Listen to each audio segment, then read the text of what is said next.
তোমরা কে কে আছো যারা এটা খেতে খুব পছন্দ করো? সন্ধ্যাবেলা শাশুড়ি মাকে বললাম আজকে আমার আর ছেলের জন্য কিন্তু রুটি বানিও না। প্রায় এক সপ্তাহ ধরে সলিড চিকেনটা ফ্রিজে রয়ে গেছে, তার একটা ক্ষতি করতে হবে তো। একদম নর্মালভাবে করব আর ভীষণ টেস্টি হবে খেতে।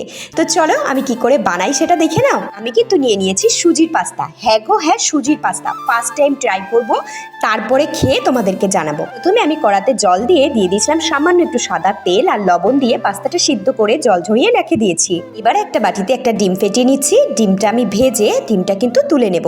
তারপরে ওই কড়াতে দিয়ে দেবো পেঁয়াজ কুচি। পেঁয়াজ কুচিটা দিয়ে তারপরে কেটে রাখা চিকেনটাও কিন্তু দিয়ে দেবো কাঁচা লঙ্কা। ভালো করে কিন্তু আমি সবকটা সুন্দর একটু ভেজে নেব আর দিয়ে দিচ্ছি পরিমাণ মতো একটু লবণ আর সামান্য একটুখানি হলুদ।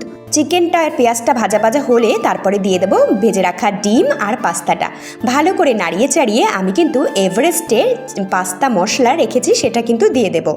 ভালো করে নাড়িয়ে চাড়িয়ে আমি দিয়ে দেবো সয়া সস। আমার কাছে টমেটো সস ছিল না, তাই সয়া সসটাও দিয়েছি।